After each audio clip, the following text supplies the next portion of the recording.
আসসালামু আলাইকুম, সবাইকে ওয়েলকাম জানাচ্ছি। গতকালকে সকালে ঘুমের থেকে উঠে দেখি বোন হচ্ছে ও আবার খুব ভালো সেলাই করতে পারে। তো কম বেশি সবাইকে এরকম বালিশের কাভারেও করে দিয়েছে। তো এই ছোটো বাবুটা হয়েছে, এটাও বাবুটার জন্য করতেছে। বাসা থেকেই করে নিয়ে আসছিলো, কিন্তু পুরোটা কমপ্লিট হয়নি, তো কালকে কমপ্লিট করতেছিল। তারপরে এর মধ্যে আমরা নাস্তা টাস্তা খেয়ে ফেললাম। মাছ ভাজবো, এই জন্য মাছটা আগের থেকে ম্যারিনেট করে রেখে দিচ্ছি। আর এদিকে হচ্ছে কাঁঠালের বিচি দিয়ে চাপা শুটকিটা করছি। মাছটা দিয়ে কাঁটাটা বের করে ফেলবো, কাঁটাটা না বের করলে খাওয়ার সময় ওরকম মুখে লাগেও অসুবিধা হয় আর কি, খেতে এদিক সেদিকে ফুটে যায়। এই জন্য সবসময় চাপা চুটকি যদি ভোনা হয় বা এভাবে রান্না করলে তখন এটা কাঁটাটা বের করে নিলে ভালো হয়, যদিও কাঁটাটা একদম সফট থাকে। তারপরে দিকে চিকেন রান্না করব। মশলাটা কষিয়ে নিয়েছি, দেশি চিকেন ভোনা করব।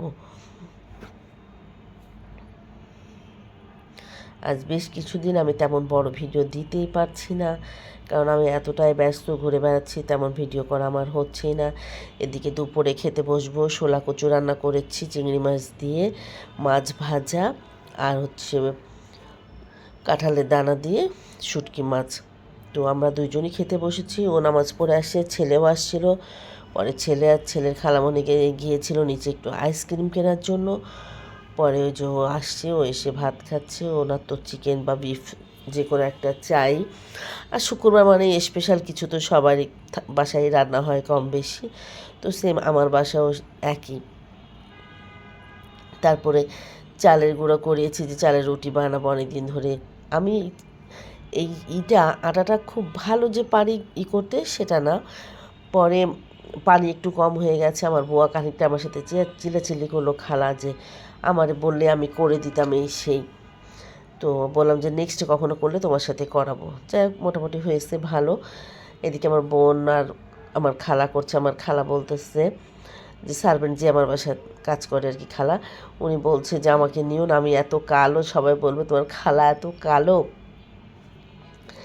পরে ডাইনিংয়ে সব বেলাবেলি করেছি, যেহেতু একটু বেশি করেই বানিয়েছিলাম এই জন্য। আর এদিকে এক চুলায় রুটিগুলো ভাজা হচ্ছে। আমার বোন হচ্ছে ওদিকে রুটিগুলো বেলা সব কমপ্লিট করে এদিকে ভাজতেছিল রুটি, আর আমি এদিকে টুকটাক রান্না করতেছিলাম।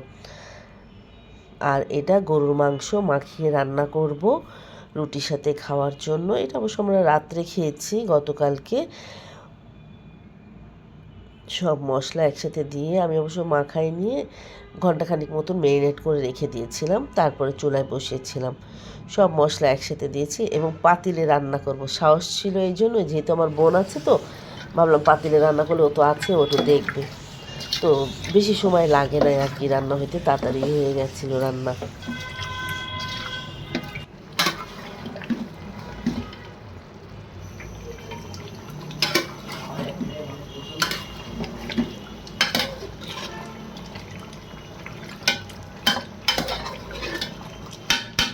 এদিকে খাওয়ার পর সেদিন ওই যে আম কিনেছিলাম, আম খেতে বসে গেছি। ভাত খাওয়ার পর কিছু মিষ্টি জিনিস বা কোনো জিনিস খেতে ইচ্ছা করে, ফলটা, পরে বসে দুই বোন মিলে আম খেয়েছি।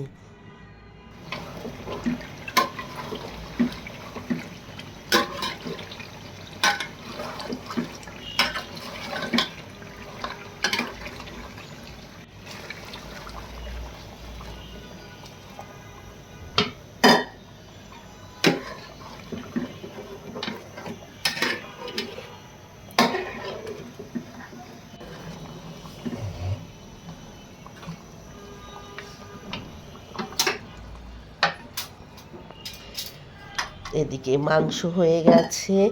তারপরে আমরা দুই বোন, ওটা সেলাই করা হয়ে গেছে বালিশের কাভার। আমার বোনে পরে বললো যে দিয়ে আসি, ও আবার চলে যাবে, তো এই জন্য।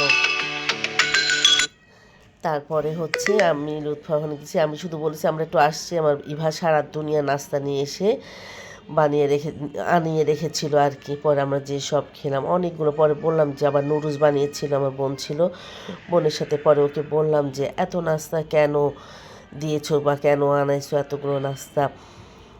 বেশ সমুচা, আলুর চপ, পুরি, নুডলস, মিষ্টি, এগুলো সব ওর বাসায়। তারপর আমরা এরপর আবার লুৎফাও চলে আসছে ওই বাসায়। পরে একসাথে নাস্তা করে সবাই বাসায় চলে আসি। সবাই ভালো থাকবেন, আল্লাহ হাফেজ।